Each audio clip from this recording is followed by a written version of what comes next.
C'est parti. Alors, bonjour Alexandre Martina. Bonjour. Donc, est-ce que vous pourriez vous présenter, s'il vous plaît?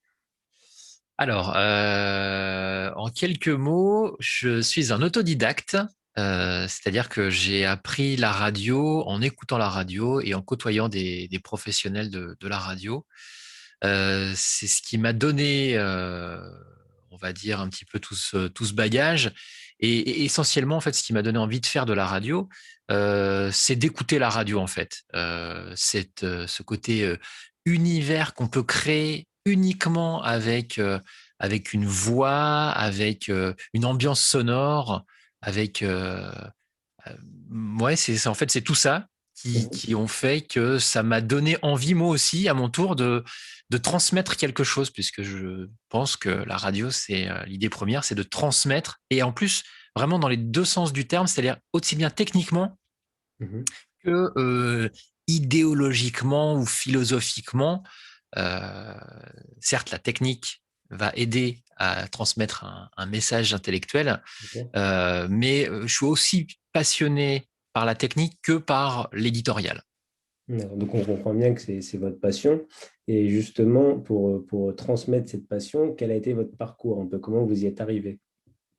Alors, le commencement, ça a été de faire de la radio pirate dans ma chambre.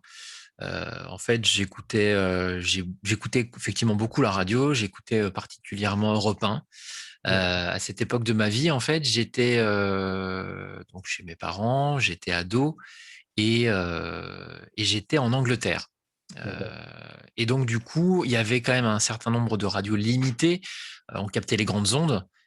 Donc, le choix entre France Inter, la radio de mes parents, RTL ou Europe 1. Et moi, mon choix s'est porté sur Europe 1 parce qu'à cette époque-là, il y avait tout ce côté divertissement avec Arthur et les pirates, entre autres. D'accord. Moi qui m'a effectivement, je trouvais ça génial en fait.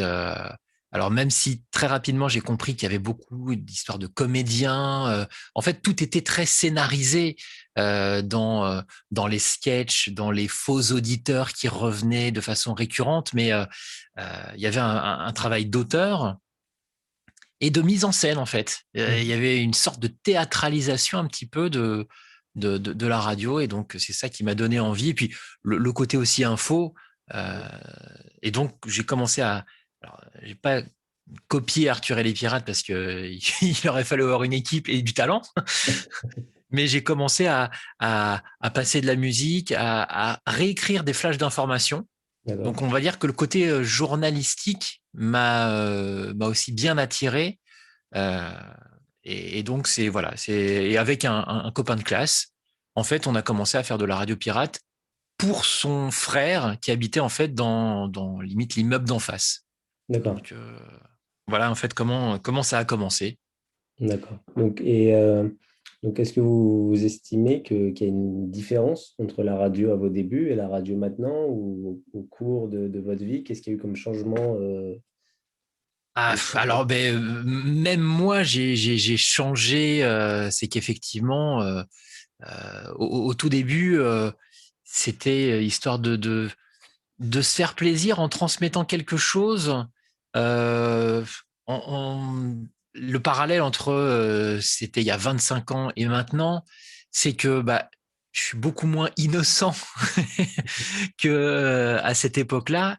Et je pense que je vais dire que la radio s'est professionnalisée, même si elle était professionnelle à cette époque-là. Euh, mais en tous les cas, moi, ce que j'en ai vu, c'est que il y avait quand même ce côté un peu folie. Déjà, il y avait peut-être un petit peu moins de radio. L'argent n'était pas. Enfin, je vais dire que l'argent coulait à flot. Peut-être pas totalement, mais il n'y avait pas ces problèmes peut-être de crise, etc., etc. Ouais. Et donc, du coup, les gens étaient plus libres de pas avoir cette espèce d'épée Damoclès, de se dire ouais il faut avoir telle cible, il Ouais. faut rentrer dans telle case pour séduire tel public, parce que le financier qui va gérer cette radio là, il veut faire rentrer de l'argent sur cette cible là. En fait, les cibles était moins, j'ai l'impression, défini en fait, et c'était moins dicté par effectivement ces fameuses cibles. En télé, ça l'a été, je pense, beaucoup plus tôt avec cette fameuse ménagère de moins de 50 ans pour TF1. Ouais, En radio, j'ai pas l'impression que dans les années 90 ou début 2000, c'était aussi omniprésent. Alors peut-être que j'en ai pris conscience aussi de par mon évolution et de mes différents travails. bien sûr. Euh, mais voilà, ce qui a peut-être changé. Et justement, vous vous retrouvez plus dans quelle partie? Enfin, dans quelle époque, on va dire? Bah, en fait, il y a des choses intéressantes à apprendre dans je vais dire, dans ces deux mondes. C'est-à-dire qu'il y avait cette innocence, ce côté fougueux, ce côté euh, libre, qui était super intéressant.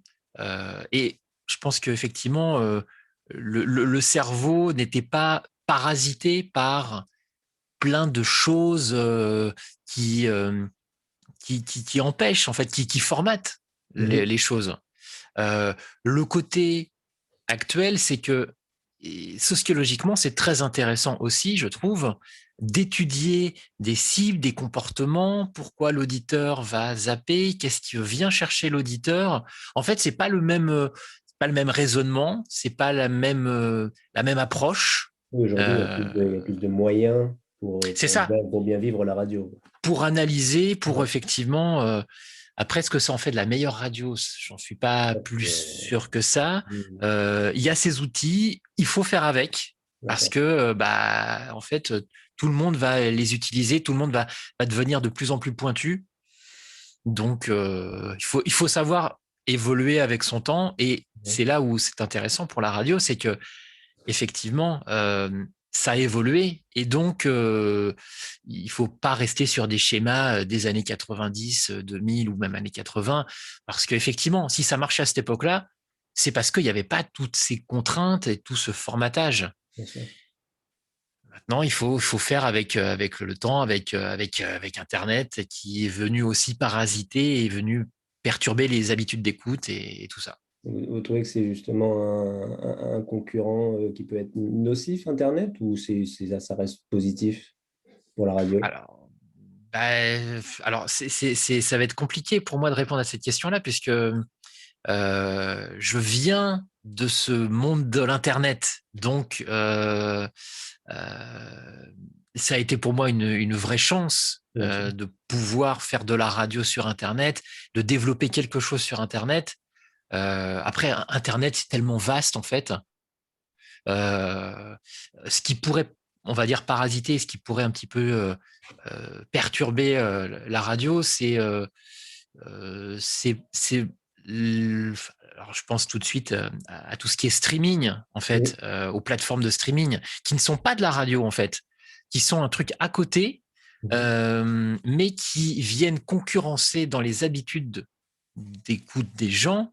Effectivement, ils vont moins penser radio parce que ils vont avoir la facilité d'écouter ce qu'ils veulent quand ils veulent, C'est ça, hein. ce qui n'était pas le cas à une certaine époque. Donc, effectivement, il faut que la radio se réinvente pour proposer, alors peut-être pas mieux, mais différent. D'accord. Donc pour rester vraiment sur les débuts de votre histoire avec la radio, on va dire ça comme ça, est-ce que vous auriez une petite anecdote à nous raconter justement sur, pas forcément vos débuts dans la radio, mais dans votre vie, les premiers contacts que vous avez eus avec la radio? Ah, parmi les choses qui, on va dire, qui m'ont marqué, c'est oui, c'est des rencontres et c'est par exemple le fait que euh, j'avais, comment dirais-je, euh, j'avais monté donc avant que ça s'appelle Fréquence 3, puisque la radio maintenant dont je m'occupe s'appelle Fréquence 3, ça s'est appelé Europe 3 Mhm. euh, et, euh, et j'ai eu quelques contacts et comment dirais-je, c'est un petit peu confus ce que je raconte. Ah, vous avez le temps. Euh, en fait, j'ai eu divers contacts avec des gens de radio qui ont été bienveillants, qui m'ont donné des conseils. Et je pensais jamais, entre guillemets, avoir ces personnes-là au téléphone. Mhm. Et c'était très simple, très accessible en fait. Ces gens que j'idéalisais peut-être un petit peu D'accord. euh, euh, ont été de bons conseils. C'est voilà, ça fait partie de mes souvenirs effectivement début des années 2000. Euh, euh, des rencontres par exemple comme Manu Lévy, euh, euh, Olivier Rioux qui était responsable d'antenne d'Europe 2 à cette époque-là, Mhm. euh, des, pas mal d'animateurs d'Europe 2 qui m'ont beaucoup appris, qui m'ont entre guillemets accueilli. J'ai passé des nuits et des nuits à Europe 2 à l'époque où il y avait encore des gens la nuit. Euh, et donc voilà, c'est ça qui m'a pas mal marqué et qui m'a beaucoup aidé à évoluer parce que Et donc, on peut dire en quelque sorte que c'est grâce à ces personnes-là qu'aujourd'hui, vous travaillez dans la radio avec la pertinence qu'on peut connaître. alors oui, oui, clairement, clairement, hein. Et puis, alors aussi grâce à Internet, parce que c'est aux prémices, on va dire, un petit peu d'Internet que j'ai réussi à faire ces fameux contacts. Le chat IRC, qui était un chat en fait avec que du texte en fait à cette époque-là, avec aussi l'ancêtre de MSN qui n'existe d'ailleurs qui n'existe plus lui déjà, ICQ, et c'est comme ça que j'ai rencontré des gens avec qui je suis ami maintenant, qui m'ont permis d'évoluer en radio, euh, et, euh, et c'est vrai que euh, c'était aussi les débuts, on va dire, d'Internet, de cette démocratisation d'Internet, et tout était, on va dire, assez facile. Les contacts étaient cool, et donc du coup, ça m'a permis de rentrer en contact avec des personnes. Et je sais pas à l'heure actuelle comment ça se passerait. Il serait peut-être plus compliqué maintenant qu'à l'époque. Peut-être, même s'il y a quand même des gens, heureusement, qui sont ouverts d'esprit et qui vont effectivement fouiner un petit peu, voir ce qui se passe sur Internet. Mais effectivement, comme en tous les cas, la radio sur Internet, c'est plus quelque chose de nouveau. D'accord. Ça intéresse peut-être moins des gens qui sont un peu curieux du monde de la radio. Hmm. Donc, du coup, j'ai également vu que durant votre carrière, vous avez travaillé chez Vibration, il me semble. Mhm. Donc, est-ce que vous pourrez peut-être un peu nous raconter cette période? Alors, ce qui est anecdotique avec Vibration, c'est que étant originaire de la région centre, je passais toutes mes vacances soit à Châteauroux, soit vraiment dans le sud du Berry.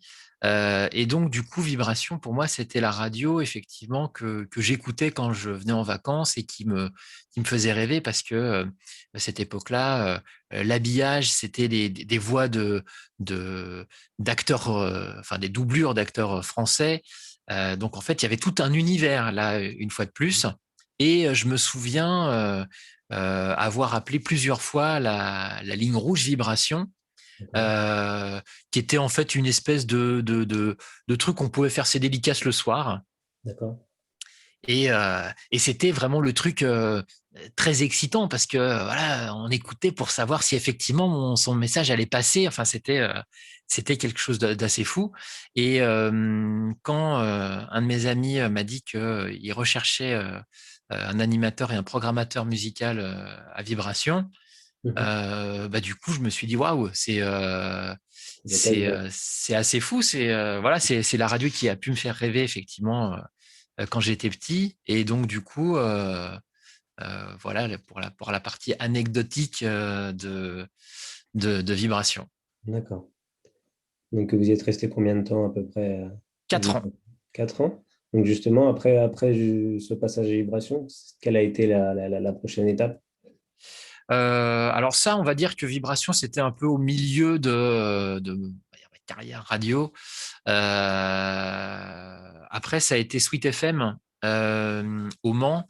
radio en fait avec qui j'ai toujours collaboré, puisque justement dans la petite histoire du tout début de ma carrière radio, Wilfried Tocqueville, qui est le gérant, en fait, je l'ai connu avant même qu'il rachète cette radio. Donc, en fait, euh, pendant, on va dire, mon cursus, on va dire, radio, hors la partie vibration, puisque c'est sur les mêmes, on va dire, zones que vibration, j'ai collaboré pour Sweet FM. Donc, la radio de Wilfried Tocqueville qu'il avait racheté donc dans les années 2000. Ouais. Et est-ce que c'est juste après cet épisode-là que vous avez créé Europe 3? Alors non, tout ça, c'est vraiment bien après. Bien C'est-à-dire après? que vraiment, Ah, d'accord. quand j'ai créé Europe 3, puis qui est devenu Fréquence 3, là, on D'accord. était vraiment au début des années 2000. J'avais D'accord. pas encore eu d'expérience, entre guillemets, vraiment radio. C'est-à-dire que ce côté autodidacte dont je parlais, c'est Mhm. que effectivement, en fait, quand j'ai créé Europe 3 et Fréquence 3, je n'avais aucune expérience radio en tant que telle. C'est-à-dire que ma seule expérience, c'était d'écouter la radio, Mhm. de rencontrer des gens de radio, et c'est comme ça que je me suis formé en fait. C'est-à-dire que ça a été mon laboratoire, mon école. Donc, ça a été, oui, ces expériences qui vous ont projeté et qui vous ont lancé dans la carrière et dans justement Fréquence 3 aujourd'hui. Exactement, tout à fait. D'accord. Donc, pour un peu revenir du coup en arrière, quand il y a la création de Europe 3, donc, enfin, quels sont vos désirs? Est-ce qu'il y a une envie enfin, d'être connu, une envie de juste pratiquer sa passion? Ah, oui, c'était vraiment plus pratiquer sa passion. Europe 3, comme c'est né effectivement d'une radio pirate, c'était euh, ouais, il y avait au tout début Europe 3, donc c'était fin des années 90, et globalement, ça n'émettait au début pas 24 heures sur 24. C'était juste des shows que je faisais le soir, une Mhm. espèce de libre antenne dédicace.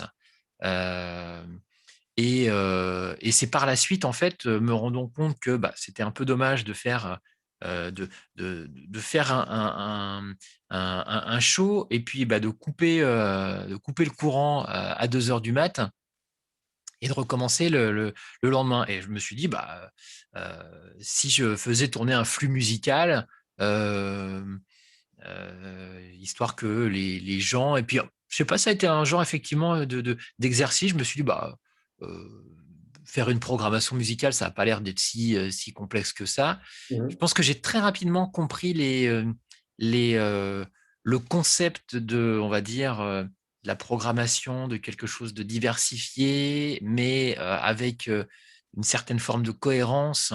Et donc, très rapidement, j'ai trouvé des logiciels qui permettaient de faire ça. Et c'est là où effectivement la radio a commencé à tourner 24 heures sur 24. C'est là où effectivement aussi où ça a commencé à être un peu problématique avec le nom qu'on avait initialement Europe 3, puisque D'accord. le groupe Lagardère bah, avait déposé Ouais. d'Europe 1 à Europe 9. Je voulais vous demander Euh, la petite histoire pour le passage d'Europe 3 à Fréquence 3, justement. C'est effectivement ça, c'est-à-dire que bah en fait Europe 3 dès le début, vu que c'est né d'une radio pirate, c'était forcément quelque chose de pas légal. Mhm. Et quand ça s'est, on va dire, un peu développé sur Internet, on était effectivement toujours en mode pirate, c'est-à-dire que on ne donnait pas nos vraies identités, voilà, c'était euh, et quand c'est arrivé, le fait que le groupe Lagardère nous dise qu'il fallait arrêter maintenant, bah, on s'est dit que c'était entre guillemets un mal pour un bien parce qu'on savait très bien qu'on ne pourrait pas se développer avec ce nom-là. Et donc, du coup, effectivement, c'est à ce moment-là, donc un 15 avril 2001, qu'on a changé le nom. Alors, on s'y est pris un petit peu en avance, mais à mon avis, ça devait être vers février qu'on a reçu effectivement un courrier de Lagardère nous disant allez, on arrête de jouer les enfants. On a eu quelques mois pour réfléchir. Mhm. Euh, donc, euh, donc voilà. Et du coup, quand on a effectivement été forcé de changer de nom, on s'est dit, bon, eh ben, c'est l'opportunité de devenir 100% légal, de pouvoir se développer. Bien Et sûr. donc, effectivement, on a cherché. D'ailleurs, vu qu'on venait de l'Internet, on s'est focalisé sur les noms de domaine. Parce que pour nous, il fallait que tous les noms de domaine de la radio qu'on allait prendre soient disponibles. Bien Et sûr. c'est effectivement ce qu'on a fait, c'est que Fréquence 3, on a gardé le 3 en tant qu'identité initiale, et Fréquence 3 était dispo. On avait réfléchi à Power 3 aussi. Euh, et puis finalement, Fréquence, c'était mieux visiblement à cette époque-là. D'accord. Et, euh, et c'est comme ça que ça a commencé. D'accord. Donc, on est d'accord, c'est une web radio. Donc, Mhm. enfin, quelles sont peut-être les différences, les avantages entre une web radio et une radio tout court? Enfin, est-ce que vous pouvez un petit peu nous expliquer les tenants et les aboutissants d'une web radio? Alors, l'intérêt, c'était qu'il n'y avait pas besoin d'avoir d'autorisation de quoi que ce soit. D'accord. L'Internet étant un endroit un petit peu de liberté, pas besoin de se soumettre à telle ou telle contrainte du CSA. Et donc, en fait, on fait un peu ce qu'on veut. Mhm. Euh, et c'est ce qui a fait que, voilà, si on veut créer une radio FM ou une radio DAB, il y a des contraintes, il y a des appels à candidature. En fait, ça se fait pas en claquant des doigts. Bien sûr. La web radio, ça se fait presque en claquant des doigts. C'est-à-dire qu'on est capable de monter une web radio en 20 minutes. Euh, Techniquement, il y a deux, trois trucs à faire. Après, ça va être plus le travail de référencement, de se faire connaître, Mhm. qui va être Bien fastidieux parce que l'avantage de cette liberté, c'est qu'on est noyé au milieu de milliers d'autres projets. En fait, on est un micro grain de sable dans l'Internet. Et justement, vous pensez, qu'est-ce qui vous a fait vous démarquer? Qu'est-ce qui vous a fait que vous étiez un petit grain de sable, peut-être un peu plus gros que les autres? Alors, au tout début, on pensait pas qu'on était plus gros que les autres ou quoi que Oui, ce soit, mais il y avait déjà moins de grains de sable. oui, que maintenant, oui, clairement. Donc, c'était un petit peu plus facile. Et puis, je pense que c'est le côté communication, relationnel qui a fait que, en fait, on proposait quelque chose d'un petit peu différent à la radio traditionnelle. Euh, à cette époque-là, tout ce qui était dédicace ou trucs comme ça, c'était un peu ringard. Et, Ouais, euh, et du coup, non, moi, je trouvais pas que ce soit ringard. Et ce côté interactif avec un chat, avec la radio, c'est vraiment ce qui a effectivement, en fait, j'ai allié le côté chat sur l'IRC, donc, avec de la radio. Et en fait, on s'est positionné sur des serveurs de chat assez connus de Voilà, de Wanadu. Et très rapidement, en fait, le bouche à oreille est passé très, très rapidement, en fait. Vous, C'est que vous du moment pensez que tu que fais plaisir vous pensez que euh, c'est important de faire participer les auditeurs dans... à c'est ce qui, en tous les cas, nous, à cette époque-là, nous a fait nous développer à fond. Euh, on a aussi été très rapidement proche de la communauté des gamers. Ouais. Et du coup, comme c'est une communauté, forcément, le message se diffuse d'autant plus vite. Mhm. Donc, c'est ce qui nous a vraiment beaucoup aidé. D'accord. Donc aujourd'hui, quel est votre rôle dans Fréquence 3 à l'heure actuelle? Mon rôle, c'est de chapeauter, de faire tourner la radio. de gérer l'équipe, puisque dès le début, des gens se sont intéressés au projet. Donc là, on parle du début des années 2000, hein, Mmh. des débuts de Fréquence 3. Et donc, ouais, les gens se sont intéressés. On m'a proposé très rapidement, ah bah, t'as un site tout pourri, si tu veux, je te file un coup de main. Après, on m'a dit, ah bah ouais, moi je veux faire une émission. Et en fait, très rapidement, une équipe s'est constituée. Et le job, entre guillemets, ça a été effectivement de faire communiquer toutes ces personnes entre elles qui venaient. Et c'est toujours mon rôle à l'heure actuelle, même s'il est beaucoup basé sur l'opérationnel, puisque c'est moi qui fais la programmation musicale. D'accord. Euh, mais voilà, c'est de coordonner les gens qui participent, les gens qui s'occupent du site web, les gens qui animent à l'antenne.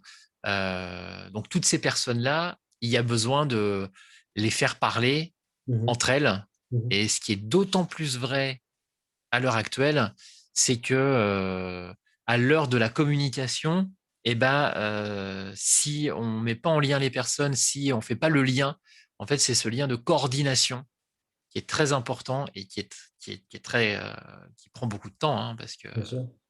Et justement, est-ce que, donc, on le sait tous, on est en période de crise sanitaire. Est-ce que ça a eu des impacts sur cette communication, justement?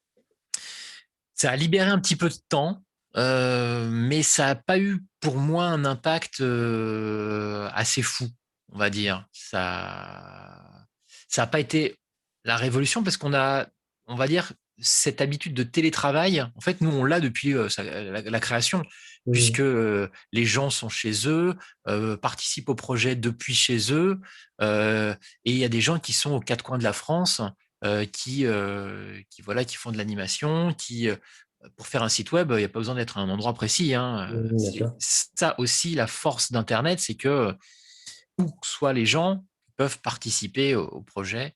Donc nous, depuis le tout début, en fait, on télétravaille. Mmh. Et c'est pas nouveau pour vous. Mais après, peut-être au niveau de la motivation, ça peut peut-être avoir un Alors, impact, je sais pas. ça joue effectivement le fait de pas se voir, de pas pouvoir faire d'événements. En fait, on avait habitude effectivement, de se rassembler régulièrement sur des événements. Ça, effectivement, ça manque un peu. Et effectivement, le lien physique, malgré tout, est quand même important. Et même si on n'avait pas habitude de se voir tous les 4 matins, d'avoir régulièrement des événements, comme on a suivi par exemple de nombreuses années des tournois de jeux en réseau à Mmh. Poitiers. Bah, c'était effectivement un point de rassemblement. On passait un week-end où on était ensemble, on faisait de la radio ensemble, voilà. On participait aussi à l'animation de Village Téléthon à Paris D'accord, pendant de oui. nombreuses années. Là, forcément, avec la crise sanitaire, bah, ça nous empêche de participer à cet événement-là. On a aussi parmi les grands rendez-vous Solidays, où Mmh. Fréquence 3 en fait est la radio du camping de Solidays. D'accord. Donc pareil, ça permet de l'espace d'un week-end profiter de œuvrer pour animer le camping. Donc en fait, tout ce côté partage en fait qu'on retrouve dans la Oui. radio, mais qu'on retrouve aussi en réel. Après, dans tous les cas, ces projets, ils sont pas morts, ils sont juste en stand-by. Exactement, Ça reprendra dès qu'on le pourra. exactement. Et, et aussi, donc, pour continuer sur la radio, donc c'est une web radio, mais j'ai cru comprendre que c'était également une radio associative. Exactement. En fait, depuis un an, en fait, on va dire, dans mon cursus de ce qui s'est passé, j'ai été approché par une radio associative en Touraine qui s'appelait Génération FM. Mhm. Et donc, en fait, qui avait besoin globalement de personnes, de bénévoles pour on va dire, soutenir la structure, pour faire avancer un petit peu les choses.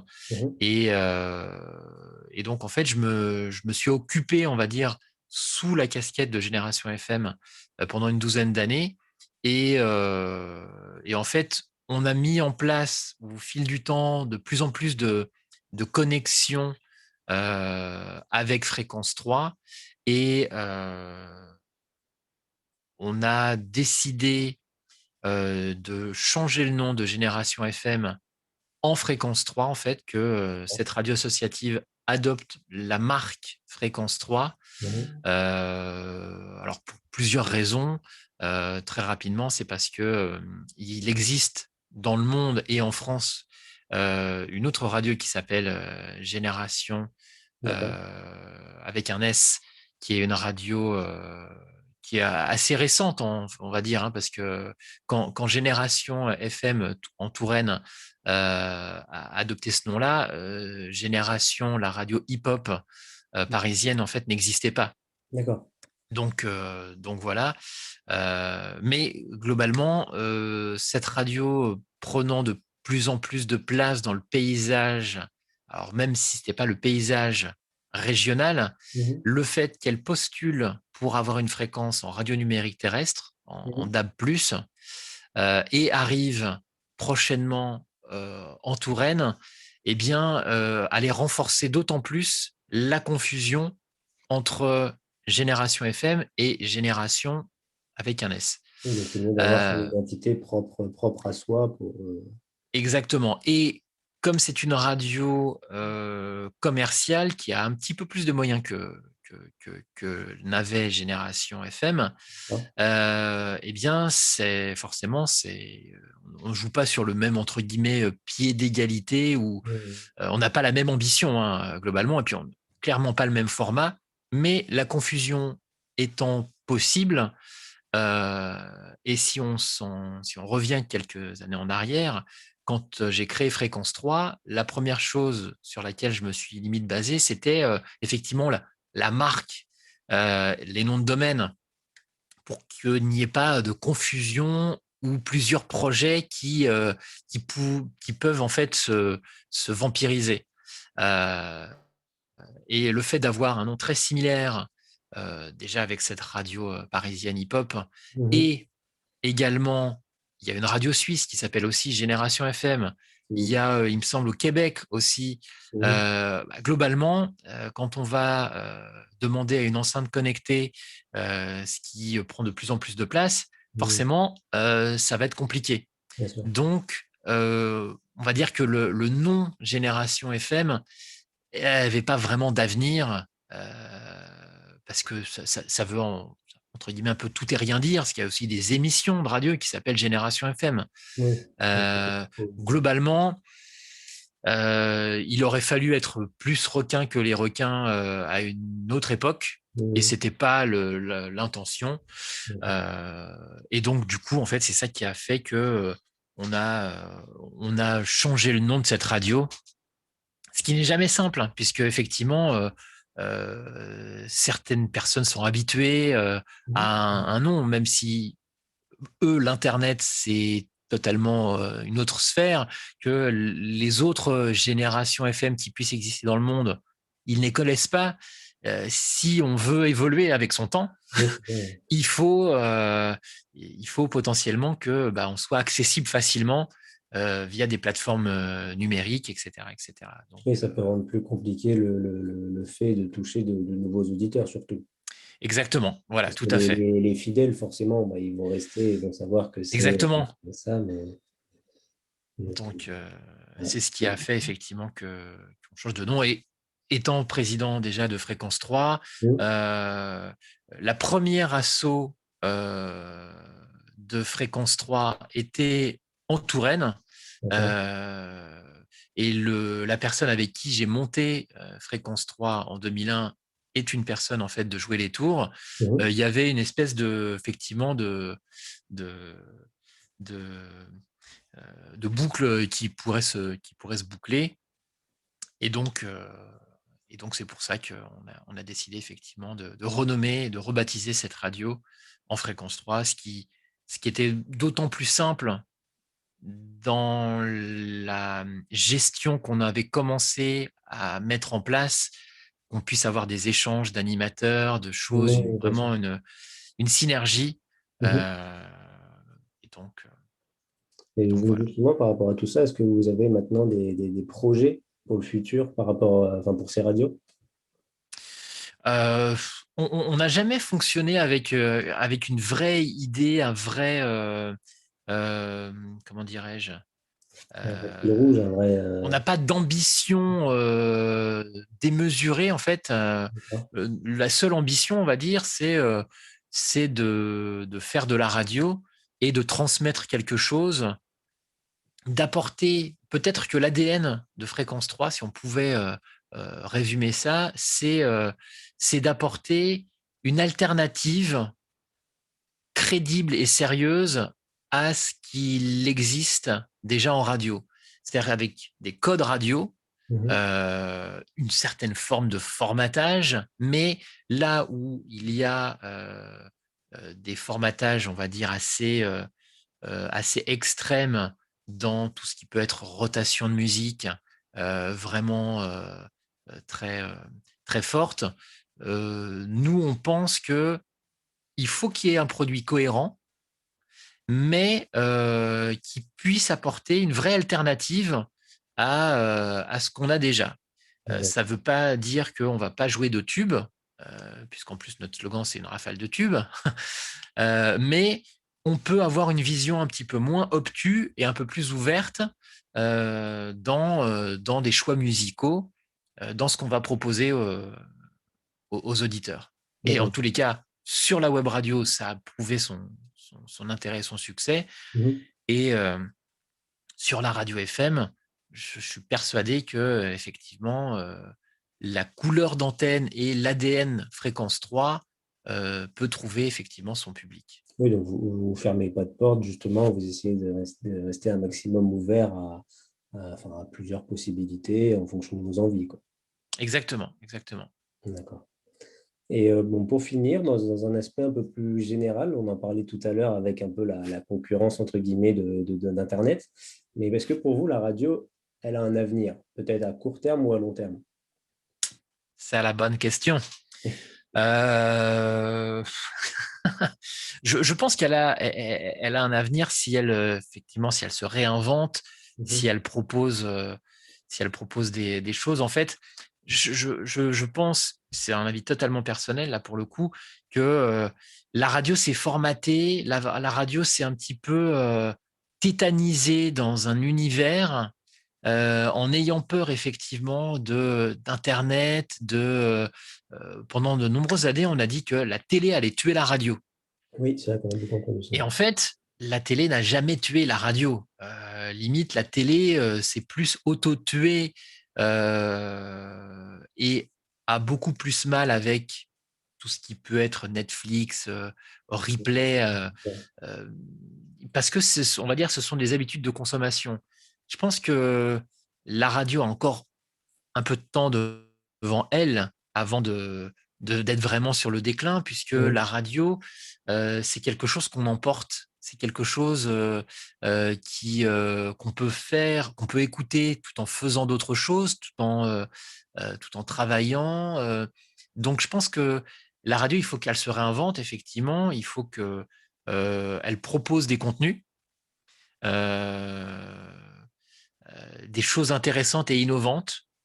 Si, et effectivement, alors, la radio telle qu'on l'a connue va, à mon avis, continuer son déclin doucement.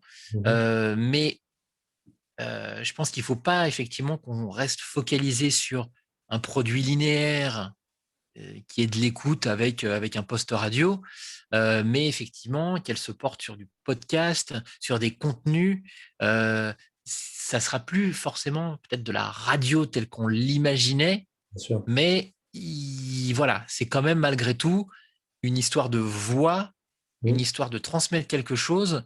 Et ce qu'on voit naître, et pas mal de gens font un petit peu le parallèle, c'est ce nouveau réseau social qui s'appelle, dont j'ai complètement oublié le nom, mais dont je vais retrouver ça, Clubhouse. D'accord. Alors, c'est quelque chose de très, très nouveau, hein. Il n'y a que 40 000 personnes en France pour le moment. Ça évolue très rapidement, mais c'est un réseau social qui est basé uniquement sur la voix. Et D'accord. en fait, on retrouve effectivement ce côté débat, ce côté pouvoir de la voix uniquement. Mhm. euh, et on se rend compte, alors même si effectivement c'est vraiment une toute petite niche, hein, ce truc-là, mais que le vocal, la voix, l'audio a vraiment encore une place très importante. Et si on le développe bien et qu'on propose des choses intéressantes à la radio, il n'y a pas de raison que la radio ne continue pas.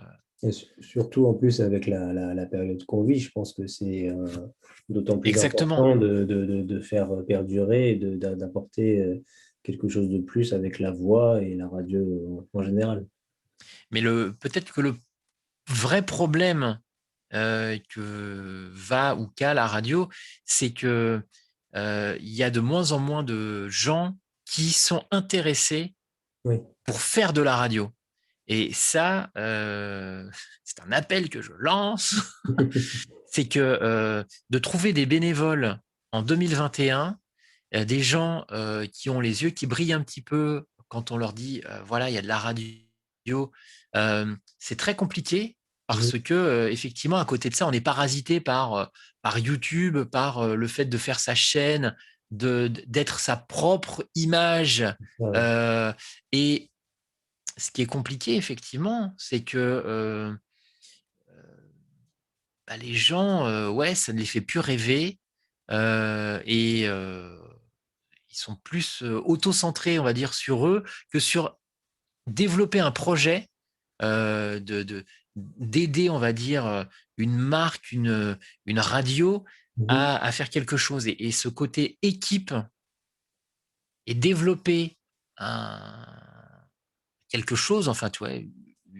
Alors, je dis une marque, même dans ma voix, marque, ça sonne un peu gros mot parce que ça fait tout de suite marketing, mais Mhm. j'apprends au fil du temps effectivement à me détacher de ça parce que c'est plus en fait une vitrine, c'est plus un état d'esprit en fait, cette marque, comme je pouvais le raconter. C'est même une idéologie, transmettre quelque chose. Euh, et ça, on ne peut uniquement le faire que quand on a une équipe et quand on adhère au projet, en fait, et à cette direction, à cette idée de comment transmettre et quoi véhiculer. Et ça serait pas justement le moment de faire comment dire, de travailler entre ces deux parties-là, par exemple entre YouTube et entre la radio, ou genre pour justement un On peu essaye, faire on une essaye, on communion essaye. entre ça. Hmm. Et effectivement, on est obligé d'aller chercher des personnes qui sont de l'univers un peu YouTube, un petit peu image, Mhm. en proposant effectivement cette radio filmée, parce qu'effectivement, pour toucher les gens, il faut qu'il y ait un petit peu d'image, un petit peu de réseau social, et forcément, sur un réseau social tel qu'on les connaît à l'heure actuelle, s'il n'y a pas un petit truc qui bouge, ça va pas attirer les gens. Donc, on est obligé de faire de, de, de, ouais, de plus faire que de la radio Mhm. pour attirer des gens. euh, euh, c'est assez complexe parce que d'un côté, la radio, effectivement, il n'y a pas d'image pour développer cet univers de l'imaginaire et de transmission rien qu'avec de la voix, mais on est obligé de s'y soumettre Oui. parce que si on veut toucher des nouveaux auditeurs, en fait, on est obligé d'aller chercher les gens là où ils sont en espérant les faire adhérer au projet. Ce qui n'était pas le cas auparavant, c'est que voilà, ils picoraient, ils découvraient la radio parce qu'il y avait rien d'autre entre Mhm. guillemets, Mhm, bien sûr. euh, et donc les entre guillemets les arracher à ce côté du monde de l'image pour les faire arriver chez soi, c'est pas chose facile, sans se pervertir à faire que des trucs avec de l'image, parce que du coup, Oui, totalement. ça casse complètement Le la principe même radio en de la tant que telle. radio. Bien sûr. D'accord. Bon, bah, en tout cas, mais merci beaucoup pour cet échange et on vous souhaite beaucoup de bonnes choses pour la suite. Merci. Et, c'était Pierre-Yves Linguet pour Cité Radio avec Alexandre Martina. Bonne journée.